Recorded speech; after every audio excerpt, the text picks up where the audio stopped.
Let's let them go on with that for a minute. They're coming in.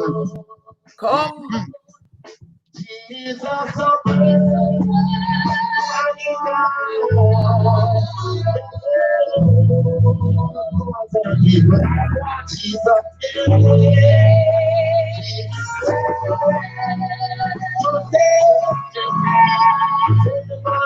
Good morning, Verona.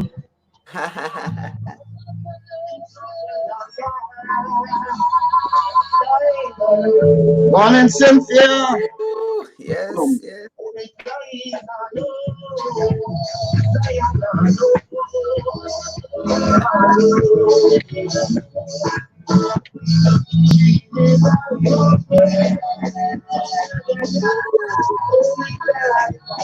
They said that did this something else, man.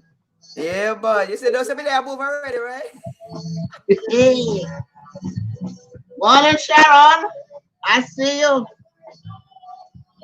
Ooh.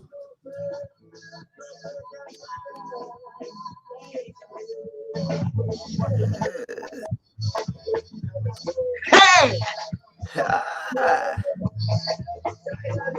Morning, Yvette. Yes, I hear it. All right. It's only 2 minutes to listen. Warm up now. Yeah.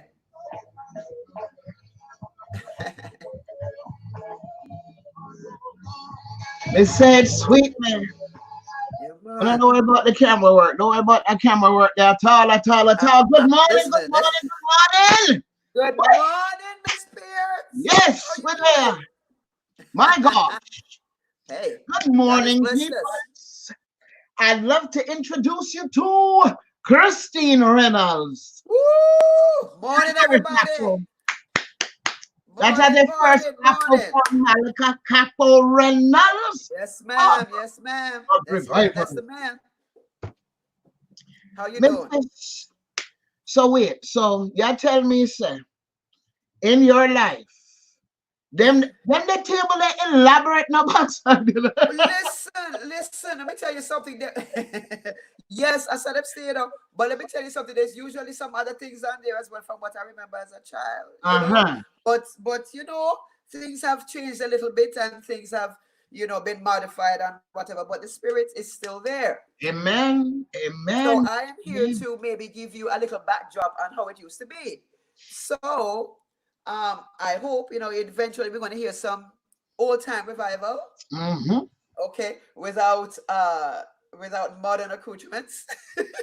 And you'll hear just how it was just sound and drums and groaning, you know, and just being in the spirit, you know. That is what I am used to. That's what I'm used to. Do I do the preparation? What come first, the uplifting or the preparation? Whichever one you want. Whichever one you want. They're pretty much like the same type. It's going to go ahead. That's uplifting.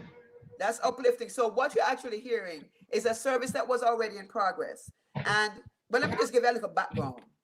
This album, or the songs from this album, was done under the Hold on, make it run a second, cause it's competing sound. Okay.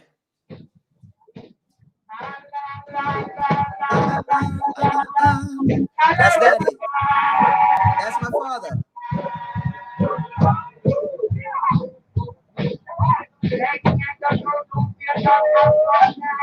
Yes, you were talking that answer.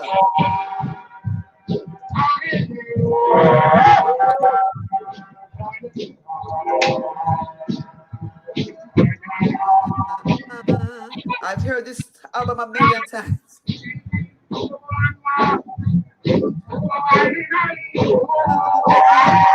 Simple raw rhythm.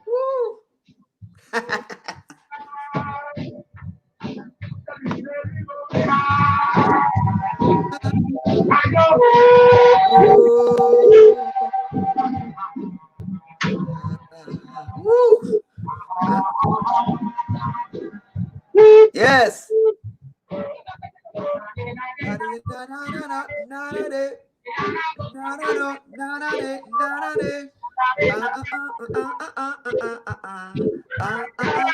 Yes. That's what I was fed on. Wow.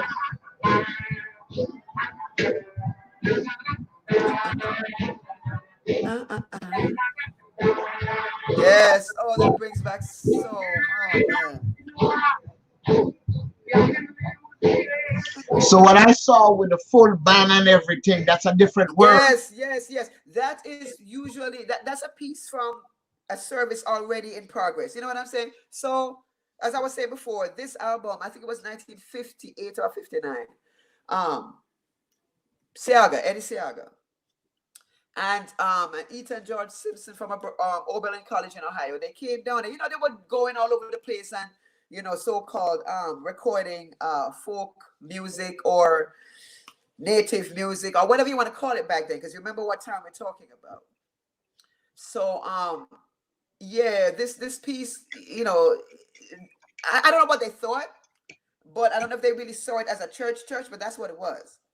So all those songs except for maybe two, to which are Rastafarian drummings on the end, I have to say that to you. Daddy insisted on those two pieces being there. So if you want to really say it, the first Rastafarian Here Two reggae songs was on Daddy's album. The two songs he insisted on the Nyabingi Rastafarian drummings being placed on that album. I think that's the first time they were ever placed on vinyl. This will give me some maroon vibe, yeah, so. This is the one I'm here at Compound. Oh, okay.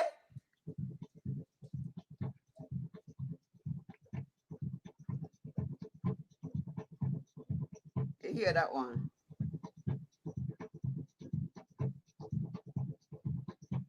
Morning, Gillette. Hi, Clear. Morning, Norma. Oh, Norma, that was my mother's name. Yeah, that my puppy. May she rest in peace, because she left us a treasure. Yes, thank you.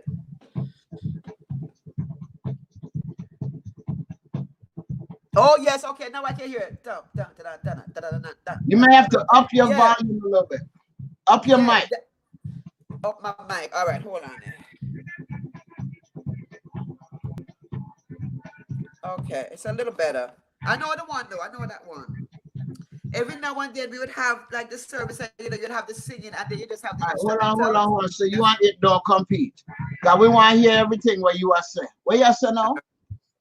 I said that usually a piece like that, we would have a thing where we'd be, singing songs and playing the drum and all that. And then after a while, it's just the drums and the groaning, if that's what it was, So it's just like an instrumental after. Oh, I used to love that. Because it's just, the tambourine was my choice, my instrument, and I used to make that thing sing. Can't do it no more, but Lord, I used to make that thing get up and stand at attention. It's get the wrist flick and done. And that ain't my thing. Yes, that ain't my thing. Now, when did you realize? No, it's funny. I was about to ask you a question, and I realized children of artists don't know no different. Because I was about to say, when did you realize things were different? Like, that's not gonna happen. You grew up around paint and instruments, carvings, and music. Yes. What? That wasn't gonna happen for me? Hold on. We wanted to hear. Facebook blocked it. Oh, get out. Your mother. Oh, that's not nice. No, sir. You see, this is why I have to go through. This is, let me go check. This is why, because there's probably some copyright on the music. This is why I have to go to occasions. My father music, excuse me. And get my own. Let me see whether cause she said Facebook block it. Well, let me get come on. Do they even know what it is? Jesus have mercy. Listen, once somebody put out a copyright, that's it. And the problem is you want to copyright everything.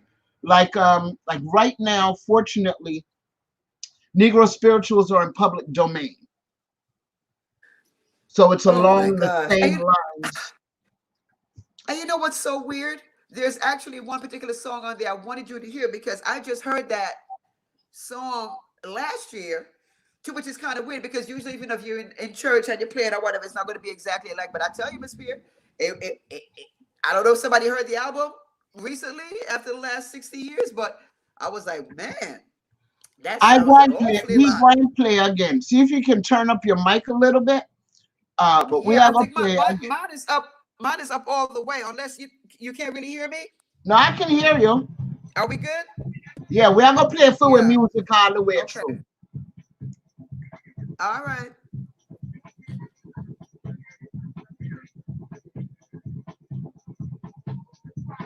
That's just crazy, though. Wow. Them your life, you're different. Oh my gosh. See, it's giving me Under the Kinder Tree vibe. See, all I have are new references. Okay.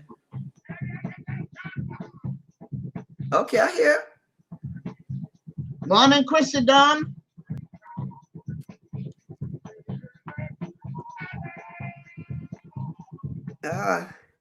It's so nice to hear his voice, though. I swear, sometimes I just put it on and just, put my headphones on, and it's like he's hearing it with me,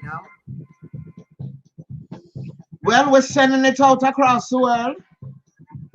Live on Facebook and YouTube. Revivalism in 2020.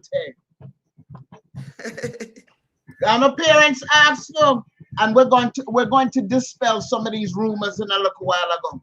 Them say, "Oh, no, see the church down the road." I want to play my door. But as we've learned, well, there's no madness or mania in revivalism. That's right. That's right. So, a couple of things. You have revivalism and you have Pocomania.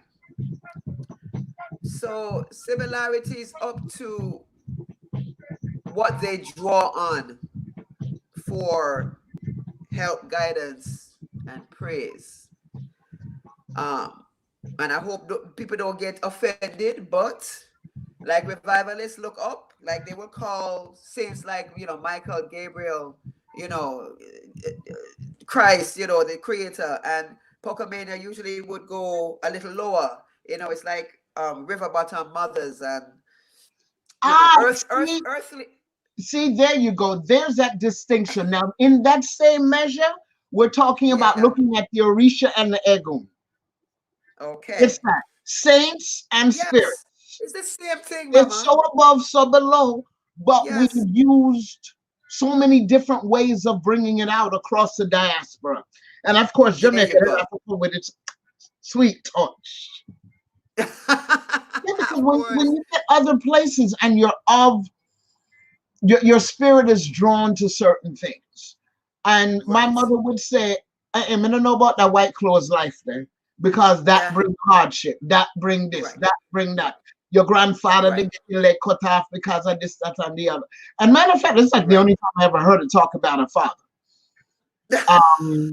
But my thing is, me and my whites, we're good, because as long as me hear drum knock and hand a clap and foot a stomp, I'm good. Thank you. Thank you. So, over the centuries, I guess people put their own kind of definitions on things. And, it's even like Obia. The way Obia, from what I had been taught, originally started, wasn't anything negative. Nope. Initially, it was not anything negative. So it depends on who you're talking to and just how much information they are aware of and what time frame you're talking about. Now, okay, it has been synonymous with like a black magic kind of thing. Right? And that's what a lot of people tend to mistake my father for. Okay. That was a healer. That was something special. Let me tell you something, MsBJPeart. You met that man one time, you never forgot it in your life. And some people that have met him have drawn pictures and portraits, and you should see what they see when they meet him. You know what I mean? So that was a healer. Yes. Special man. Yes. Oh my gosh. I don't even know. I don't even know where he came from. But he said that you delve into certain things. Be prepared. Okay. And one thing he always said, he said, don't ask favors from the dead, because you're going to have to pay him. Boom. Okay. You're going to have to pay him. You going out there. You ain't gonna get nothing for free. That's not how that works. Okay, that's not how any of that works. You going out there delving, digging up, burying. You know what I mean? Okay. He said no, because they're gonna pay. You're gonna have to pay. You got to pay. You got to pay. Technically, you got to pay. He said pay first before them done. Because as they say, we can appeal to the Orishas and they hear us. They may be patient in their movements. But the Egon, they'll do your bidding, but you got to pay them.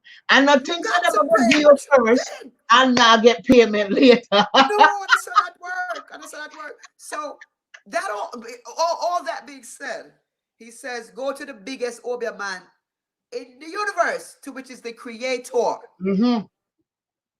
So people thought, because, you know, there were certain rituals and rites. There are rituals and rites in the Bible. When you think of them Catholic people with this thing I go back, so and the smoke and the whatnot and whatnot. Even in the Bible, Moses, you going into the temple, you had to be dressed a certain way. In the Bible, you know, in the Quran, in the Torah. Yes. Thank you. You know what I'm saying? So people tend to think that that's something negative. No.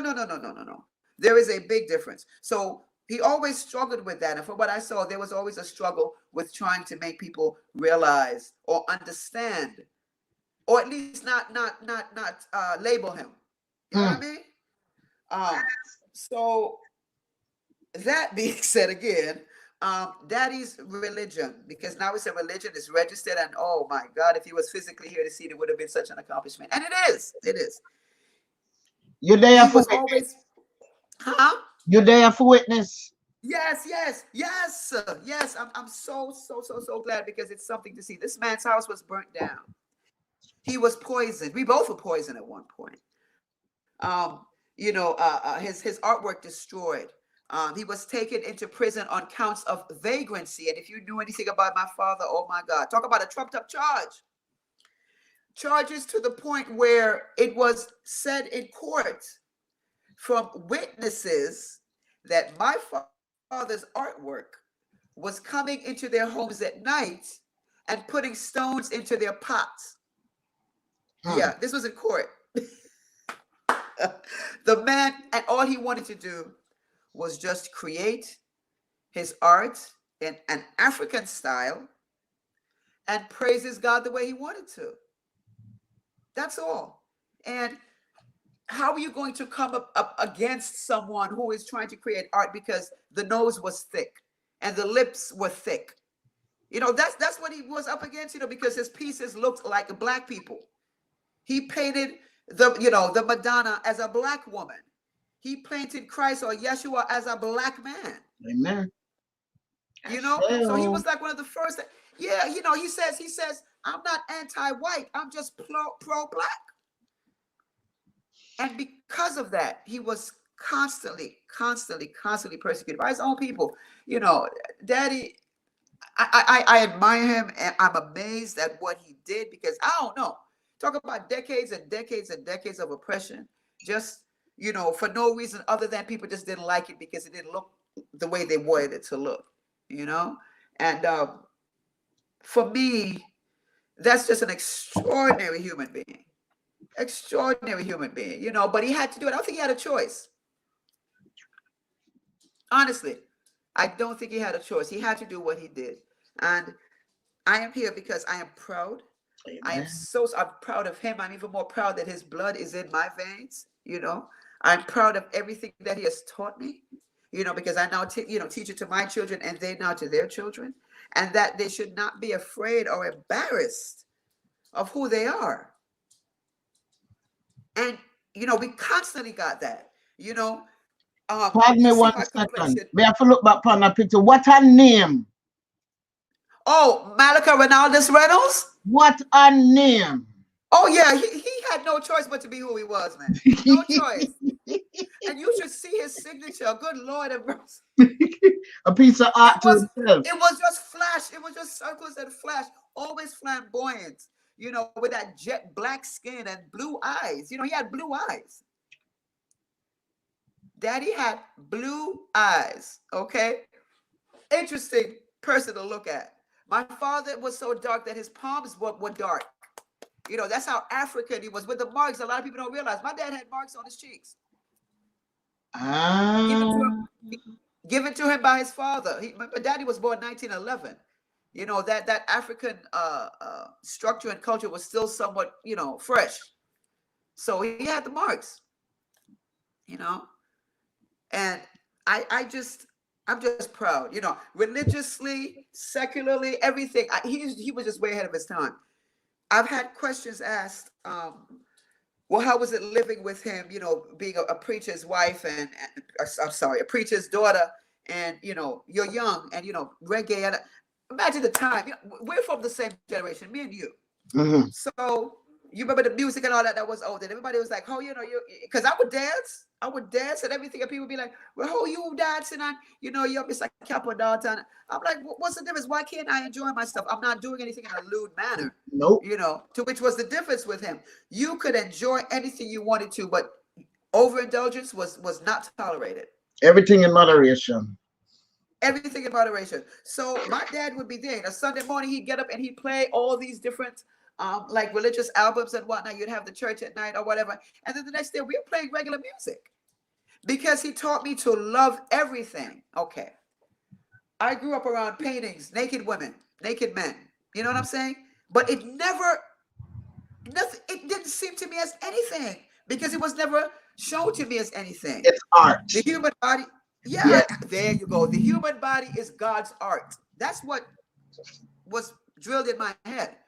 So therefore, you admire it. You know, you don't lust after it. You see what I'm saying? There was a different. Okay, there was a different. So yeah, I could be here listening to all kinds of music, but I'm not going. You're not going to see me, and I'm dancing, but I'm not going to be grinding and carrying on and gyrating. That's the difference. It's like one intertwined with the other. So the secular life and the religious life were one, you know? So I told people, I said, there was no difference between, there's no difference between the two. You know, my dad taught me how to dance, you know? So, and he would move and he would spin and that gown would just open up and, oh my God, he was a force, you know? He was a force. He was this man with this jet black skin. My dad had 3 white teeth in his mouth. Everything was golden. Everything else was golden stones. One hand was gold, one hand was silver. I had jewelry all the way up to my elbows. But what he did tell me was, God created these things, but you don't put these things before him. So wearing jewelry and adornment and all that it was like, okay, these things were here for me to adorn myself with, or, you know, we've chosen to adorn ourselves with them, but you're not going to go out there and do anything to get them. You always praise the one who put them here. How are you going to put things before the creator? He put it here. You know what I'm saying? So my life, I don't understand a lot of, I guess, confusion with how to do things and how you should. It's simple, man. You know what my dad taught me? Know that there is something greater than yourself. And treat others how you want to be treated. That's my religion. That's the religion I was taught. And if we all had adhered to that, there would be absolutely there's not one problem you could tell me on the planet right now that can solve. Seriously. Seriously. So, you know, people say, well, what religion are you or whatever? I said, I'm religious, extremely religious, you know. But denominational wise, I guess the closest thing would be, you know, I'm a revivalist. But it's like so many other religions that I would question, or I would say, well, you know, why this is why this. And if you can't answer me or give me an answer, then I really don't need to be there, because you have to be able to teach me something, you know? You have to be able to teach me. If you can't teach me nothing, what's the point? You know, so. Yeah. He worked in so many mediums. Yeah, he did. I think initially he was trying to find the right medium. You could go back to plaster of Paris, alabaster. It's like a jadeite kind of stone. It's weird.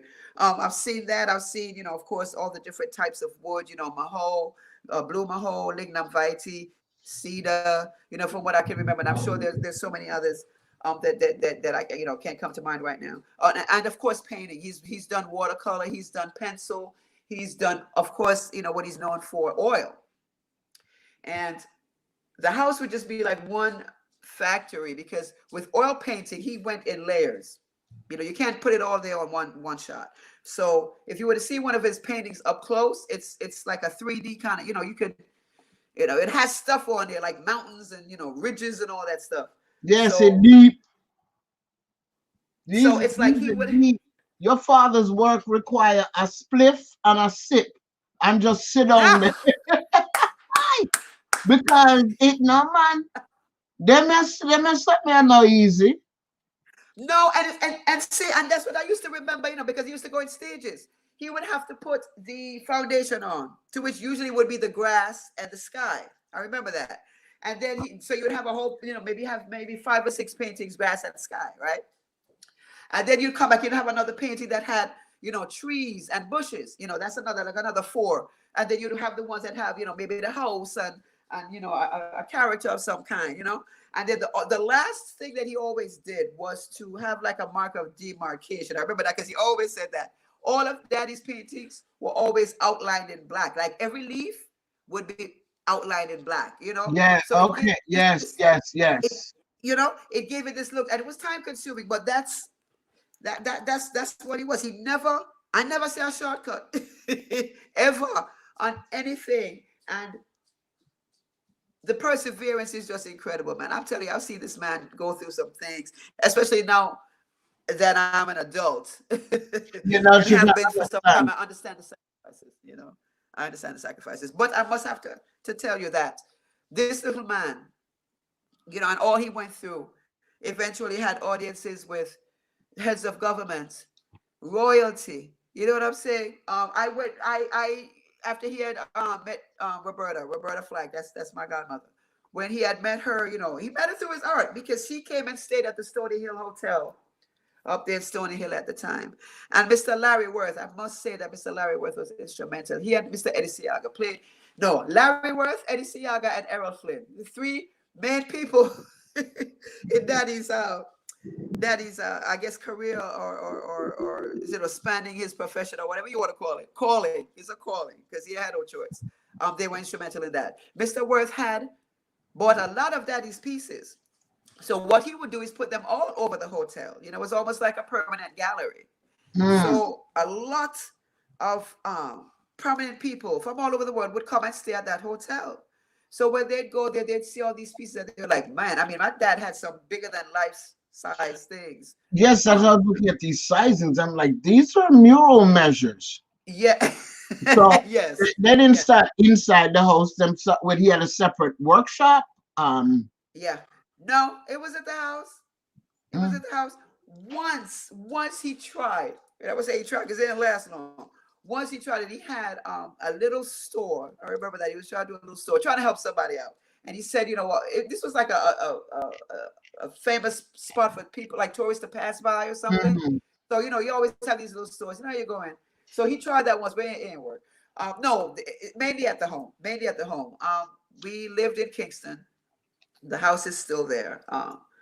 I'm trying to do something with it now. So it was a 4-bedroom house. So he occupied the main bedroom. I occupied one. So the other 2 were used for art and storage, basically. So it was always there. The gallery thing would only come in if you would have a show, an exhibition, or something. So getting back to the hotel and whatnot. So a lot of people would come. Yeah, they'd see it. Mimi, Miss Roberta, I call her Mimi. She, that's my name for her, Mimi.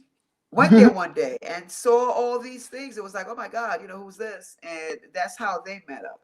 But that's how he met, Martin Luther King. That's how he met. Oh my God, the names I can't even fathom. I can't even fathom the names of the people that have actually passed through there, the people that he's met. Like I said, it brought him into the audiences of everyone. When I came up here the last time to just stay and be here, going to school and whatnot under Miss Flack, went to school in Massachusetts. I was the first black child there, 1974. Little snippety school, it was a little prep school or whatever, and encountered some resistance. The only other black was there was a cook. But I was coming in there as Kapo's daughter and Roberta Flack's goddaughter, you know. So it's the things that this life has afforded me has just been incredible. You know, I know every artist up here, you know, R&B, when R&B was R&B, you know, because yes, real music. Yes, you know, living with her, you know, and she and Luther Vandross out there, you know, rehearsing because he was her backup singer, you know. Miles Davis and Cicely Tyson coming in and giving me a you know, an autographed T-shirt, you know, me giving directions to Stevie Wonder because he was coming to see her, and that was the funniest thing to me because he was like, hey, he said, this is Stevie. I said, hi, Mr. Wonder. I said, hi, Mr. Wonder. He said, listen, I need some directions to come by road, Roberta, by road. You know, it's so and so, and I'm saying to myself, you can't see. No, but he was, you know, he was giving it to his driver. But I mean, the Jacksons, Marvin Gaye, Donny Hathaway, Dion. I mean, it's see, so you know, good because you know, remember half hour you got through. I can't. Michael Manley is my god brother. Norman Manley is my godfather. Yes. Excuse me, people. We are with Jamaican royalty right now. If me they know the position and the opportunity that I have been afforded, hey. Oh my goodness! And a lot of people don't know that man has done a lot. He was the first artist, Jamaican artist, to have an international show. Okay, my dad. You know what I'm saying? The emperor, when he came to Jamaica and spoke in English, was to my father. That's why if you go back to the headline of that piece in 1966, it says when the emperor spoke in English. My dad had a piece that he had made, you know, and looking back on it now, I knew that there were ulterior motives as well, and I'll explain in a second. It's not bad. So he had a bust that he had done, a small piece. He came and, you know, everybody was, you know, giving their gifts and meeting, you know, there was an audience. And I was the only little female there because even then with the Ethiopian thing, the women were there at that audience. But I was, because wherever my daddy went, I went. So my dad gave the emperor this bust. They exchanged gifts and the emperor said, who made this? And daddy said, I did it, Your Majesty. And he said, very good, keep up the good work, and gave my father a gold coin. That was the exchange. But what a lot of people don't know, and I'm going to say it now, is that my father kept in communication with the emperor even when he went into exile. They were friends after that. And I'm going to tell another thing too. I don't know if everybody going to like it, but the ulterior motive I was talking about. My father asked the emperor, he said, are you the Christ? And the emperor said, no, I pray 3 times a day, so should you. So for what I remember of the book, so, you know, what's left of it, you know, the version that they've given us or whatever, Christ will never deny himself. No. Okay? No, the Messiah will never deny himself. He will never say, I'm not. No. Matter of fact, got in trouble because he said he was. Okay? Got a lot of trouble because he said, I'm just saying. But yeah. And so after that, they communicated for a long time, even when he was sent away and all that. But it's just amazing. I look back on some things now and I'm like, good God, how did he do all that? The Jamaica's gift when Princess Diana and Prince Charles were married, Jamaica's gift was a painting from my father. So, you know, a piece of his stuff is up there in the castle somewhere. I don't know. Somewhere. But just to give you just a little insight. Because it's immense. It's immense. One day I'm going to actually sit down and try to remember. I'm going to try. It's going to take a while because there's no way I could do it one shot. I'm sitting here and I was just in my file cabinet a couple of days ago. And I pull out a picture for Walt Disney that was not stamp signed, but that was signed because he said to proceed with love. I was the first person on the island to get that Viewmaster thing. Walt Disney visited Jamaica, and he visited my father. And me, Walt Disney, and Daddy walked in the streets of Trenchtown. Okay, I have this great man next to me, and another great man that I'm related to. All I remember is my arms being up like this. I was like about 3, and the 2 of them walking with me. Yeah, that's my life, MsBJPeart. That's my life. And then right after that, he sent down a pack of Viewmaster, the slides and the the thing you stuck the slides in. I was the first person to get that on the island. So it's just a lot of things, man. Everybody's saying, man, you need to write a book. You need to write a book. I probably do, and only because I tell you why. A lot of information is out there on that, and it's not right. It's incorrect. It's fourth party, fourth generation knowledge. Hearsay. Yeah, so I'm still here. So I said, man, you can't just let this go. You gotta get in there and do something and let the people know the truth. It would have been 109. So I understand most of the people that were around with him are long gone. And the next generation is probably gone too. You know what I'm saying? So it's the grands and the great grands and the great who don't know exactly how it was. So that's why I'm here, because I'm gonna give my account for what I know and what I remember. Right? My hands don't work no more. Like I tell them, listen, you see, once we have bear witness statements, and this is what this is. This is a bear witness statement, and bear witness statements can be done in video. And since everybody's in the podcast right now, we just, okay, well, here's the MP3 to that. Y'all run that in the car and listen to it. And then they can go on their further exploration, because we have to acknowledge that we bear witness. Now, you just gave us intuitive art in Jamaica. We haven't even got into the issue of your measure of dealing with civil rights in America. So what year did you say you came? Oh, well, my first visit was 1966. He had an exhibition here. And he was now see, that's the year after I was born. She's seeing America when I don't even know. And then you come and go to an institution. When I came in 74, it happened again. I saw it at the school. And this was one of them schools where it was $14,000 a term then. I'm talking about where we went horseback riding, where I had my piano lessons. Your I told him what I was not going to do. Gymnastics.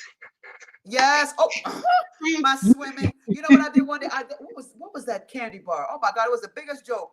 We opened up some candy bar, Mars bar, whatever, threw it in the pool. So the black girl got in trouble. It wasn't. I didn't even do it. But you know what? My daddy was Kapo, and my godmother was a bird of flag. That went. And then those kids. Let me tell you what. My roommate at the time was the daughter of the premier of Japan. One of my other classmates, not classmates, roommates, because we were in a dorm. My other classmate, she was the grandchild of Lucille Ball. There was another one that, good Lord, I don't even know what she did. She probably owned half of Manhattan right now, her family. These are people that I grew up with. And I had to hold it because I was the only black. And I had to throw it in my face a couple of times. But if you work with Roberta Flack and Kapo, I said, yeah, but I am. I am. Okay, now what? And the thing about it is that, yeah, I am. So I was always this height. I haven't grown since I was 12. So my coming in there, I'm looking at 12-year-olds like this, like looking down on them because, you know what I'm saying? Hey. So I had maybe 2 fights while I was there because of the fact of, the color of my skin. But I have to tell you this. By the time I left there, to which wasn't, much longer after, because Daddy and Mimi fell off or something. I don't know. He took his daughter back. But listen, grown folk business. I don't know what happened. I was a child. I'll just go where they tell me. I know I was coming out of there and I was going somewhere else. Anyway. Yeah. So, but by the time I left that school, they were actually crying. They were crying as the limo drove off. It was the saddest thing. It's like a movie because I'm on the back crying and they sobbing and carrying on and whatnot. Yeah, I did not go in a cab until I was 16 years old. I didn't know what a cab looked like. That was my life. It was limos. I remember one time And people might call you, please don't judge me. Please don't judge me. I have a fear of these things. I don't like anything that crunches. If it has an exoskeleton, I can't deal with it. Okay. So at the time back then, they had these labels that had a piece on the back that came out like that. That reminded me of the tail of a roach. So this label came that day and was supposed to take me and Mimi somewhere. And I looked at that thing and I backed up. I was like, oh, no. Now, even then, I didn't realize what it was. There was just something about that car. Somebody would have seen it then and said, oh, you're rotten so and so and so. But it was something about the car. I said, I can't get in there. But they sent it away and got me another. That's so nice car. Shoot. That's so nice. Listen, you know what? Now I'm talking about my life. Before, I usually don't. And I tell you why, because when I start, it seems so surreal. It seems so surreal. Yesterday on Facebook, there's a room that I go into, something about 70s or whatever. So I put up a picture of my godmother. I think it was in the 70s because it was her, John Lennon, Yoko Ono, David Bowie, Art Garfunkel, and what's the other ones? Paul Simon. Mm-hmm. So I put it up and I said, I said, my godmother and so and so and so and so. Most people liked it, but then everybody's like, picture please, how we know you know her? And I'm like, what is wrong with you? She's a black woman. Why she can't know another black woman? So then I put up a picture with me, her, and my daughter. So this man, he actually comes back. He says, my sincere apologies. I bow to your great, something he said. But then people started asking me questions, and as I'm answering them, I'm realizing, oh my God, what the hell? Because I'm telling them about, Luther, and I'm telling them about, Donnie, and I'm telling them about, Stevie, and they said, oh my God. And John Lennon and Yoko Ono were neighbors. Not neighbors. They were, they were neighbors of me and Nene, because I lived there in Dakota with her for a while. Mm-hmm. So we going in and out. Sean, I remember when Sean was born, he's a man now. And then one time, Lauren McCall comes to the door if she could borrow a cup of sugar. See, that's them stories. Let's say you have to carry your far. What? And I'm looking at this, and I'm like, I am in line and intertwined with America's history, and here it is. I'm intertwined with Jamaican history. It's like my life just been. I sit back and I look down. I'm like, ah, damn. Well, yeah, but then I chose another path. So the Most High does what He does. I spoke with someone in Canada who says there's still an active revivalism movement there. Really? I was unprivy to certain existence, say in New York. Now I do know when I went to Hartford, Connecticut. Wow. They had some basement churches there. Well, that's what it was up here, especially back in the 70s. Yeah. Okay, because I didn't get into it in New York, but when I went to Hartford, and I guess it's because they have space, they have country, they have green grass, and you can go do things on them that people not. Yeah. You can't move on them something. Yeah, that's what. Well, okay. Somebody was telling me about Watttown. And I had wanted to go this year, but because of the COVID pandemic and everything, that put a wrench in all that.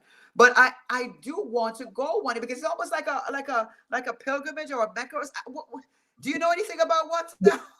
What up there? What up there? You said Watttown? Watttown in some parish somewhere, but here is a revivalism all over the island. They converge. And they come there. It's like one big, it's like a pilgrimage to get there. When you get there, it's just one big revival. They wear their colors. It's like you see this group here and that group there. They all come together. I don't know too much about it, but supposedly it's been going on now for some time. Okay, what you said the name? I want to go. What's the name? It's in Watttown, but so WATT town. And I think if you put it up on YouTube, a lot of things, like footages will come up. What up there? What's my services? WATT. Yeah, but is it in what? Where is it? I don't know, but if you put it up, trust me, just put up Watttown on YouTube. You're going to see things pop up. Oh, it's not in. Oh, it's Watttown. The Watttown Revival Pilgrimage. Oh, okay. What parish is? What parish? St. Anne. St. Anne. Okay. All right, I got to remember that. I'd like to go there one day just to see it. Let me catch the I think it was supposed to have been. Yeah, you know, I don't know too much about it, but I say what revivalists are, you know. See it there? Yeah, I'm there. The What Town Revival Pilgrimage. Okay. Okay. On top of a huge rocky hillock in Wat Town, St. Anne, perched the Zion headquarters and Jerusalem schoolroom, where people go to learn about revivalism and heal themselves. I'm trying to look at the date. I don't see any date here.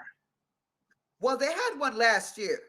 They did have one because right with Daddy's first anniversary there at Hero Circle, somebody had contacted me and they said, oh, you know, I guess they didn't know that, you know, we were still around. So they were like, oh, would you be interested in coming?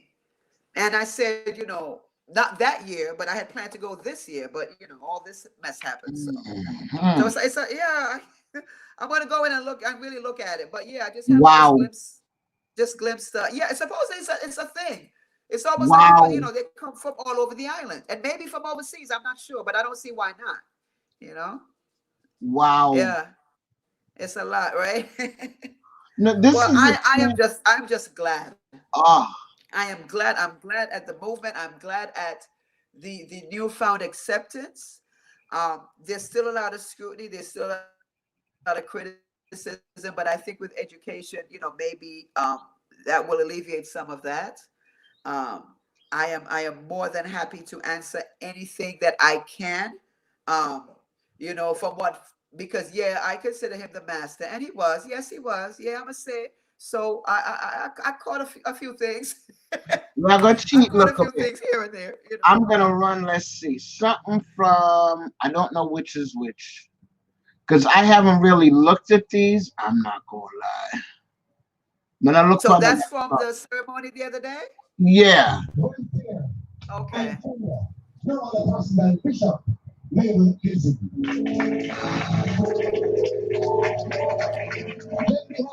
Oh wait, it's not showing right. I'll figure it out. Yeah, you know what? I'm gonna go back. I might have to go to Jamaica. I tell you, the next time when I go to Jamaica, I'm gonna do like what you did. In terms of the time, you know, maybe I need to spend some time out there. I need to go and dig up some stuff. That's when I got to speak with you. And before I go any further, I just want to say the work you're doing, you know, oh my God, I consider it a calling as well, because it's not easy, you know, and it ain't for everybody. But I just want you to know that I thank you so much. All that stuff that you did the other day, all that, you know, for Daddy's celebration at Hero Circle. First of all, I've been telling everybody, I said the footage was total and complete. And that's what I'm going to show my Greg. You want to know about your grandfather? We're not done yet. We're not seen nothing yet. All you saw was what was on the phone. Oh my God. And there's the GoPro footage, which the GoPro footage I'll probably just use for audio because it caught everything, because half the time it was up in the sky. But this, what you're seeing now, is from my other camera. Well, I can't see it, but I'm gonna go later. I'm gonna go back and see. But it's, you know what that reminds me of? This is like the modern day. You see that album I'm telling you about with all Daddy's songs on there from the church? That was, you know, a compilation of what it was in different modes, you know, whether it was, you know, the singing or the dancing or the preaching or just the groaning. You know what I'm saying? This, what you did, covered all that, because it's like you've got a little bit of this, you got a little bit of that, you got a little bit of dancing, you got a little bit of movement, you got a little bit of spirit, you know what I'm saying? So it's like a whole anthology, and I love it. I love it. I love it. I love it. And if that's not the completed project, I can't wait to see the completed one. Just keep me in mind, please, because that's going to be for posterity. Definitely. And I thank you for that. So no, so some of them know, and see, the thing is, a lot of people say, oh, that's how the old people something. But from what one can see, there's a lot of young people involved in revivalism. Yes. Did you see that young man that was there at the service? I think he was the little boy, bishop's grandson. Yes, he scares me. When them come train up and then ready. And did you know that Daddy started his conversion at the age of 12? Now, give me a little bit more history. As we look at the Africanness, that's the only word I'm going to use. The Africanness of the structuring of revivalism and the colors and the, you know, it's funny because some people sit up there and some don't realize, well, okay, you see one set of Kumina, them just think that yard. They don't think of the healing side. They don't think of white table, green table. And that's so sad. They just see people that jump pucker at them say that's not. Yes, you know, same with revivalism. They just see that one little piece of like almost on your head. Yeah.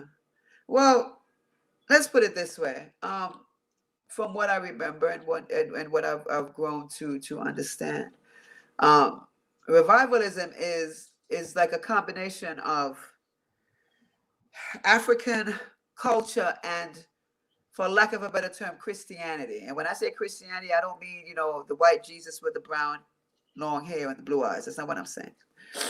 I'm saying in terms of a man did come here a little over 2,000 years ago on the continent of Africa with dark skin and wool hair that changed the world. Okay? That is what we incorporate in an African way.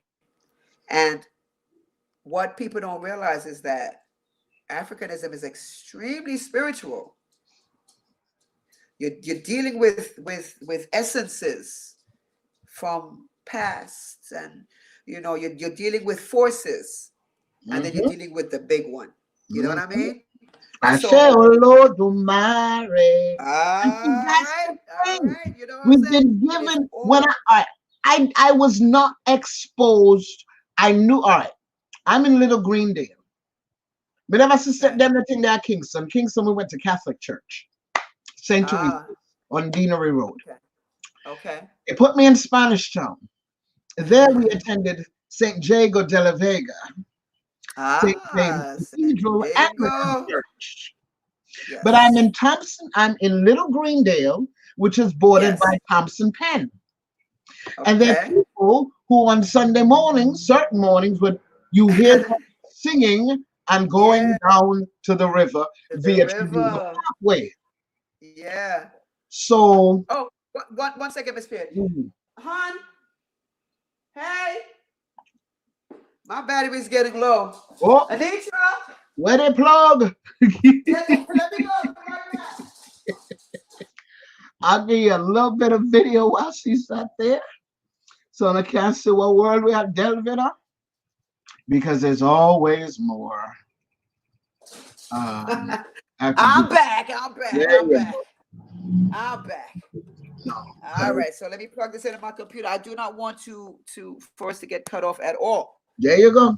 We're run good. We're run hot. And then I got here, and I had the opportunity. We got to get through this here. We ain't cutting off nothing. Okay. So tell me your story. Yeah, so I had an opportunity to go to a Bimbe. And no, let's rewind. Peter Tosh's death. They were holding a memorial. That day, I had gone to Boys and Girls High School for their big fair and came across a green-eyed gypsy. Can't even remember his name right now. But he said, you need to meet Ibaye Abu Shabazz. So I'm young. I got time. We leave from Boys and Girls High School at African Fair, and we head up to Harlem because it's also the Peter Tosh Memorial. We hang out, we learn stuff, we move on. Next level, I'm back at Abu's house. I had never in my mind been to a space where there was Egun activity. Now, see, no, he had a locum. He had a locum because he was like me. He was never made, but we come with, you know, so above, so below, but we hard on the Egun. That's our world. Them spirits fall in, we got to get that. So I left his house and go to lay down because it's late. I saw every form of dead body under the sun. And we're not talking a peaceful death. I mean everything. And this is going, and I'm speaking it. I'm seeing it, and I'm speaking it. And it finally dawned on him. Get a glass of water and put by her head. Okay. You see, when that glass of water went by my head, it was like a nice little waterfall went down. And now, even if I saw, it was in a peaceful manner. Yes. It wasn't all that drama stuff. There was clarity. Well, that just opened the damn door. And 30 years later, 30 plus years later, here we are, still in white clothes and seeking the drum. There you go. That was drums, man. To a New Year's Eve bimbe at Mama Stephanie's house in Bed-Stuy in Brooklyn. It is there that all the spiritual houses intersect, because Yoruba Santeria in New York is connecting the dots across the diaspora. Yes, it is. Walk into that function, and there's Brazil, there's Nigeria, there's Cuba. It's so beautiful. And I'm like, hold up. Wait, when I wake up something, I don't know how I feel about in a long time. Because New York, I want to go on it. And I remember, fast forward, went to a bimbe. My mother made my whites, even though seminary, not them something, but will support you anyway. So I'm in white satin from head to toe, looking like a yawo. Matter of fact, everybody thought I was a yawo, but I'm just dressed for the occasion. You just, and dressed accordingly. I'm by the drums. And you can't tell me, because I see it clearly to this day. There's a band of drummers and singers and dancers on this side, and a band of drummers and singers and dancers on this side. And flowing from it is a river. Until somebody said, move her from the drums. Because they knew it was about to go down.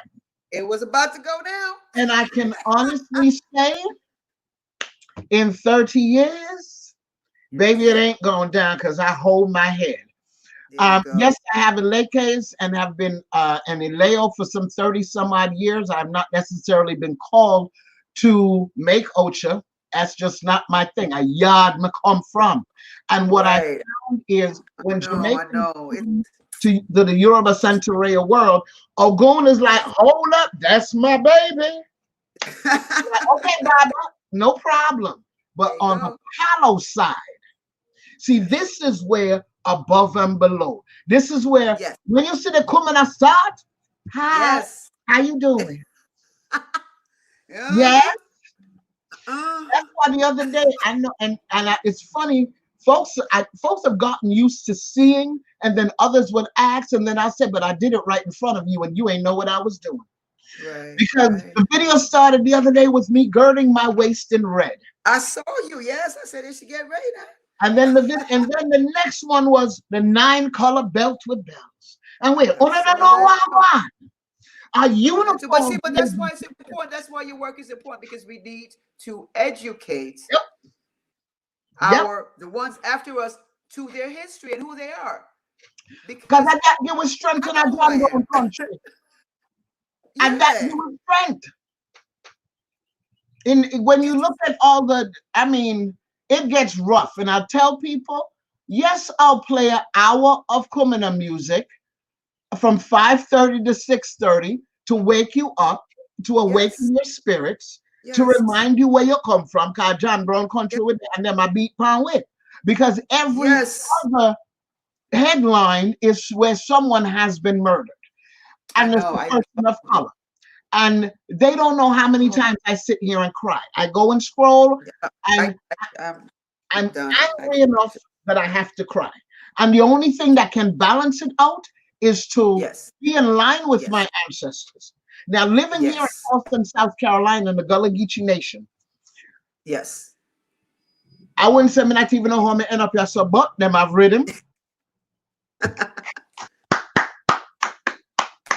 Yes. Oh my God. That's the signal. Yes. That's the signal.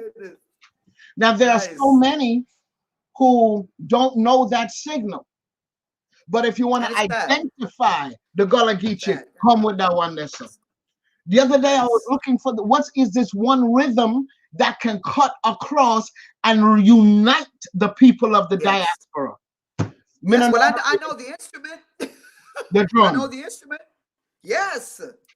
Yes. But, you know what's so weird? Now, they have people that I guess go to college and get degrees as to figure this out. So I used to be a casino person. Yeah. Yeah. So I would go and, all the machines, they have different sounds. They're ding-a-ling-a-ling-a-ling, boom, boom. Any machine that has that boom sound, I would literally stop, tilt my head, and turn, and I have to find that sound. Drums for me, that's my weakness. Or no, that's my strength. That's your strength. Drums for me are my strength. I tell you, I feel this thing, and low tones, because later on, as Daddy got older, his voice kind of dropped a little bit. He was known as having the voice of a bassoon. So I love low tones, and I love drums. That's what I was fed on. That was my milk. You know what I'm saying? So yes, I understand. I'll put Coming on and I'll just move, and then I'll put, like an album on with the revival songs, and I will just move, and it will uplift me, and it just covers me. Dry up anything. Yeah. But see, I don't know.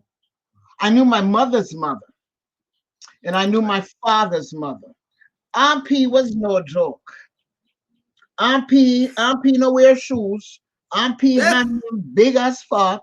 Aunt P made coal. She made and sold coal. Aunt P was the higgler woman. Yes. I don't necessarily like my Mary Jane Wright Malliot. Me don't worry about Mimi too much, because Mimi they go up and play. 1924, Mimi there in New York, and man white people. Wow. But P, that the one there, so whoa. The apron was long and the pockets were deep. So to me, that's the personification of Oya. Here we go. Yes. You have to go out of kit, go out of brush, go chop wood, burn the wood, and oh my gosh. Come back with them 2 buckets full on. No, that was Priscilla Ward Griffiths. Thank you very much. Nice. Coming out of Heartland, St. Catherine, McCook territory. Ooh. Daddy was from St. Catherine, Is it from what the men passed through Heartlands? Because I guess it was just down from the Ureton Estates. So that's how men came to the Heartland area. Because an older cousin explained it as no, them man they never come from the district. But because Pearts are so numerous, when you trace it back, there was some 5 slave-holding brothers called Peart.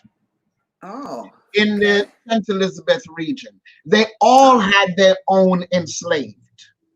Wow. There was one major Muslim who was an imam who did not take the slave owner's name until after the slave owner was dead. Whoa. All them Peart, they back in the tuck of St. Elizabeth, down in the corner, piece of Westmoreland, and come across Manchester, Clarendon, and into St. Catherine, all the way one. Wow. Well, my mother's from St. Elizabeth and my father's from St. Catherine, so we might have to do some digging, man. The closest I could come, I know nothing of my grandmother's mother, and none of my older siblings can remember much to that effect. But she has the last name Wright. Right.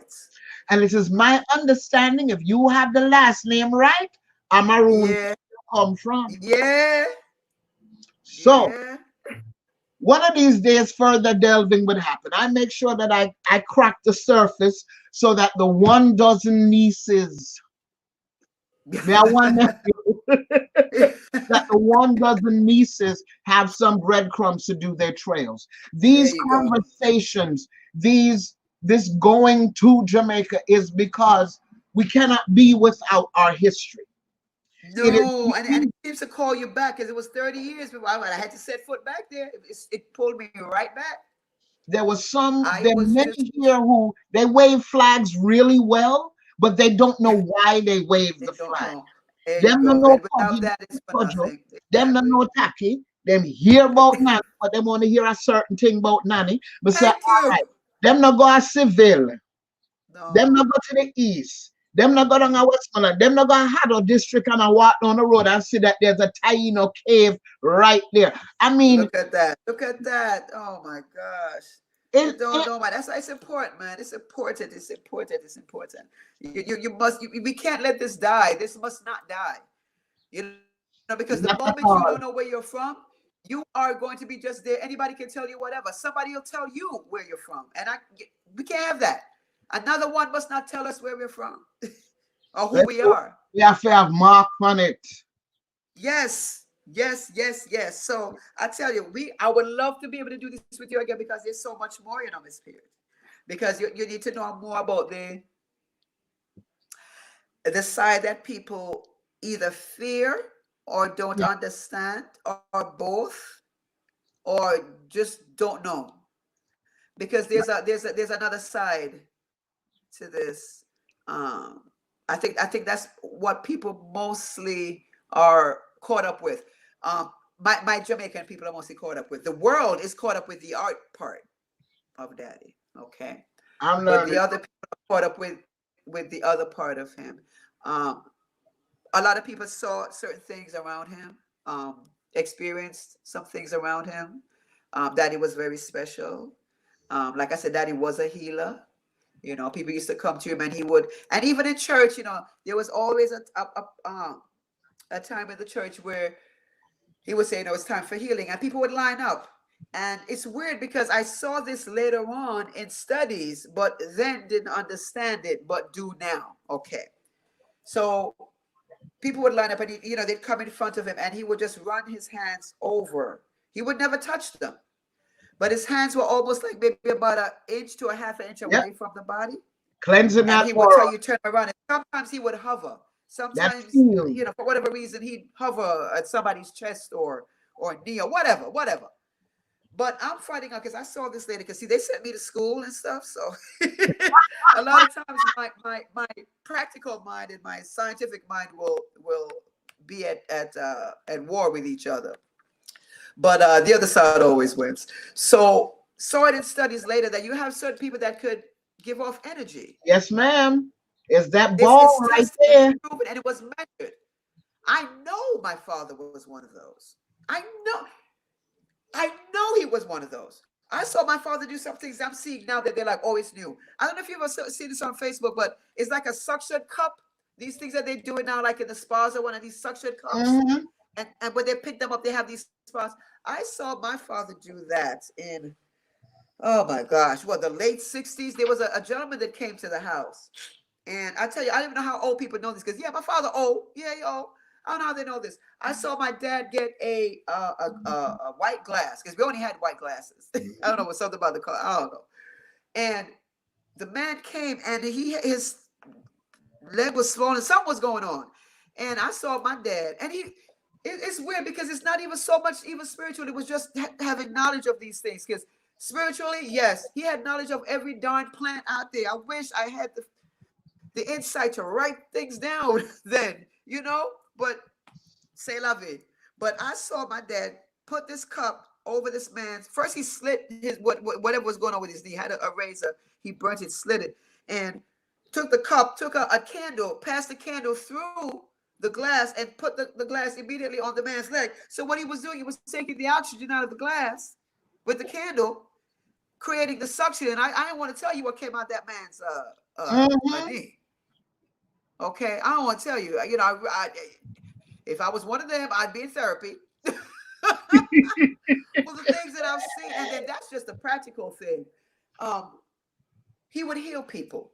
He would pray with them. See, a lot of people misunderstood what he did if they didn't go through it themselves. People would see people coming to the house and not knowing what was going on. Dad was like he was a psychiatrist. He was a psychologist.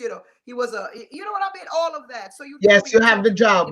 Once you open, I love his mediumship, because he allowed each one of those that are walking through to be expressed.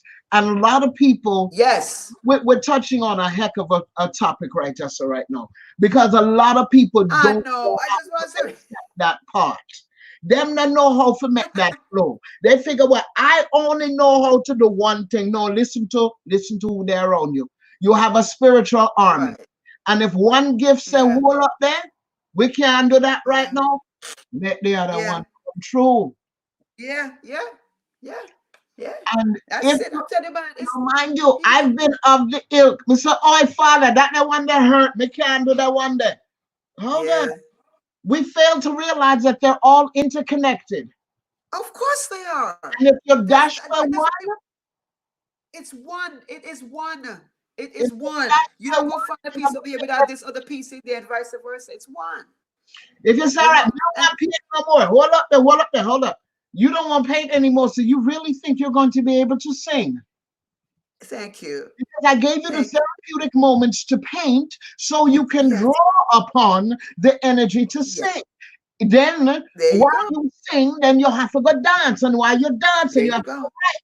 It's all one. It's all one. That's why certain things now with churches and whatnot, this is the way I think, how I think. My father had, I remember this is the bottom drawer in the bedroom. The bottom drawer was always designated for whatever might be needed at the time. If somebody came, they didn't have a pair of shoes, he'd give them some slippers. Somebody came and didn't have a pair of pants. Somebody came and they couldn't pay them because school fee was the big thing. Somebody came and they couldn't pay their school fee. And a lot of it, you get a little thing from the church, and most of it was out of my father's pocket. Because he always said, as a preacher, you're not here to be catered to. A minister is supposed to administer to the people. Okay? They're not there to pay your rent, your light. You know what, Father? Man, every church, outside of, and even some revival churches came out against him because he told them off. He told them off. He said, the people are not here to buy your wife and your girlfriend car and, pay for you. That's not what they're here for. You're supposed to be helping them. So that's what he did. So if you're not doing that as a so-called church, I have nothing for you. You're only in it as a business, maybe to get what you can get out of it. So that's what I loved about him. He talked the talk and he walked the walk. Every so often, maybe twice a year, you know what my dad used to do? He used to, and you know how we do it in Jamaica. You get your own meat and you kill it and them something, right? So goat, one sheep. I let my dad keep so many animals because I'd cry for him. I'd be like, Daddy, please don't kill him. So anyway, I got some stories for you. So one goat, sheep, like 5 chicken, whatever, and he would invite the community to come and eat. That's what he would do. He would feed the community. Daddy was so involved in different things. Okay, so you ever hear about a group called Black Uhuru? Okay. So and Deborah Wright is watching.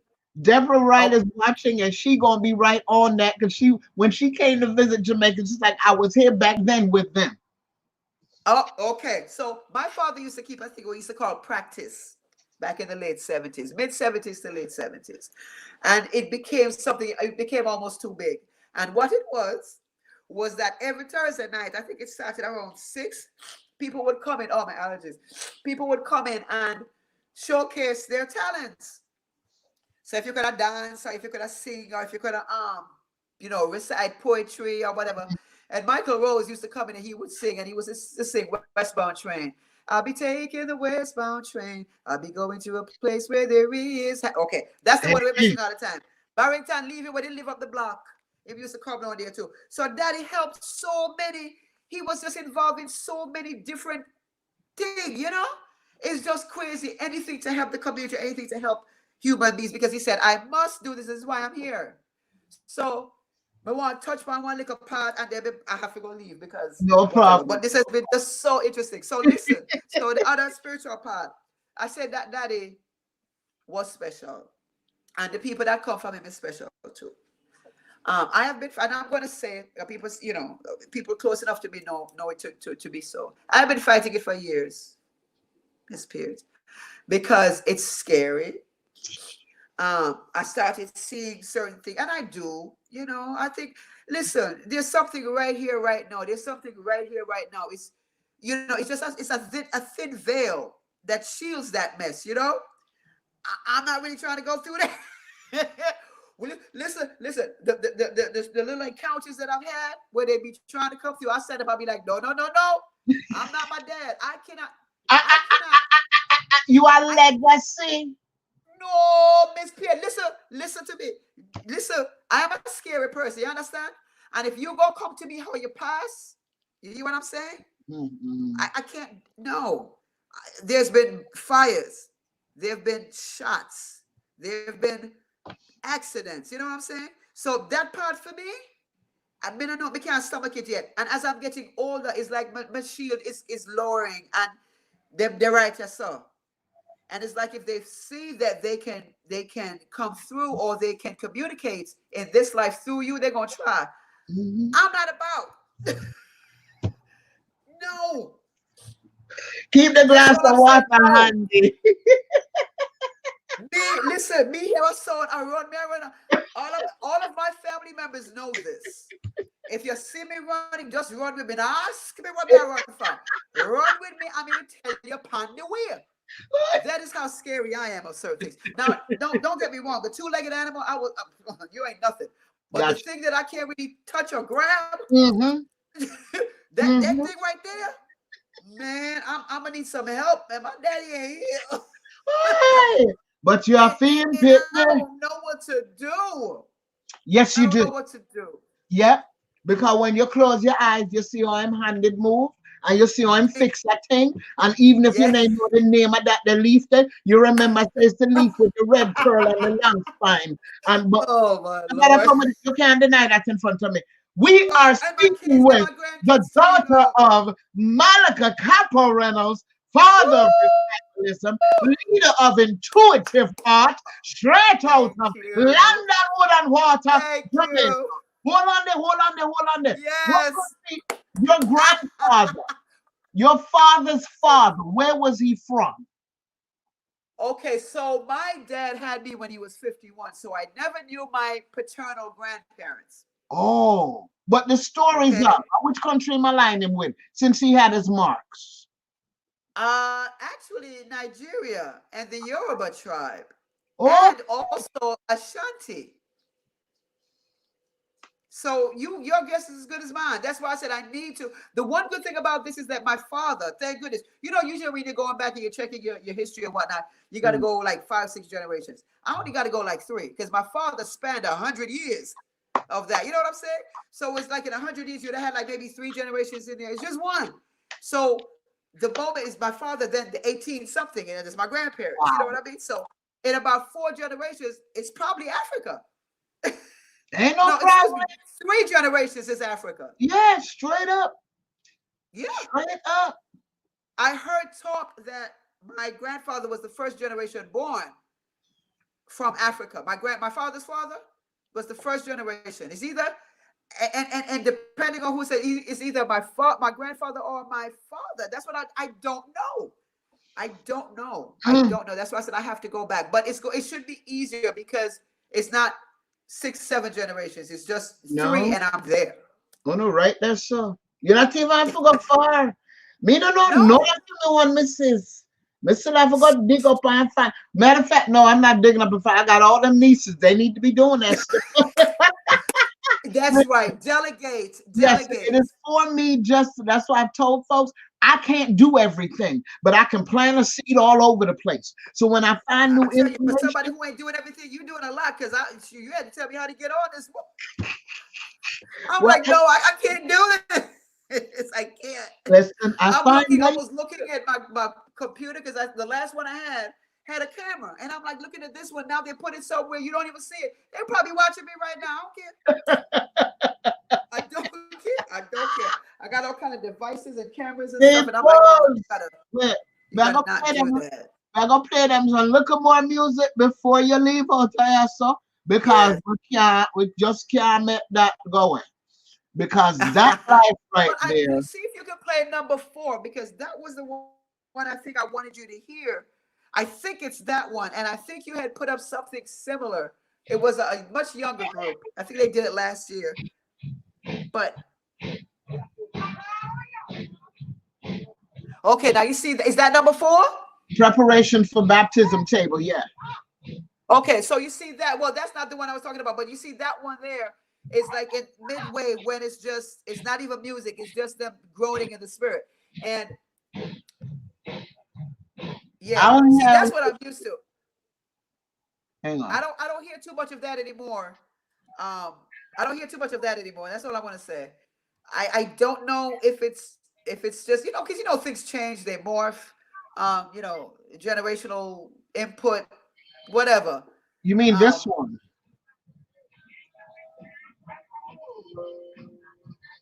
Let me see.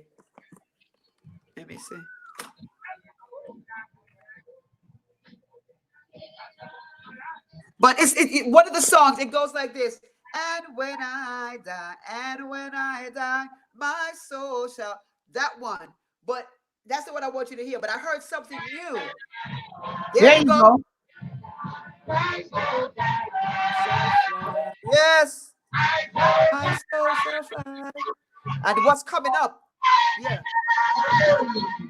Glory be to God. And yeah, I heard that the other day, just like that.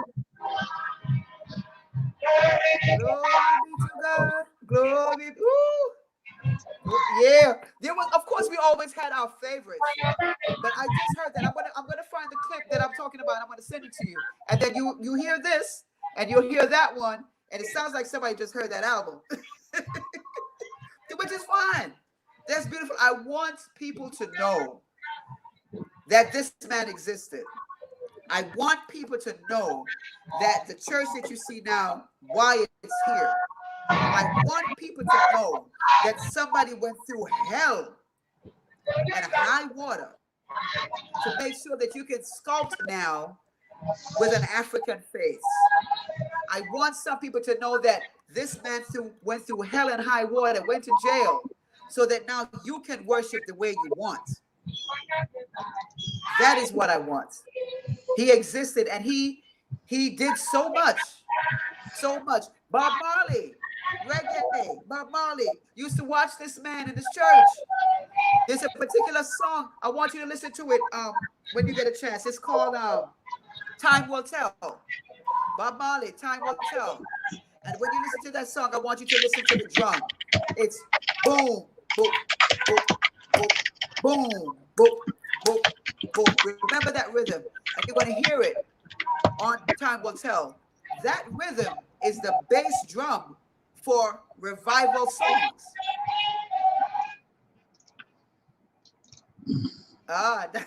So I want you to see the connection. You know what I'm saying? This revivalism is not new. It ain't new. It's hundreds of years. It was brought over. Okay? Because you're talking about from the time of Christ now. Anytime after that, you know what I'm saying? Anytime after that, because it's the combination of the two beliefs. It's the combination of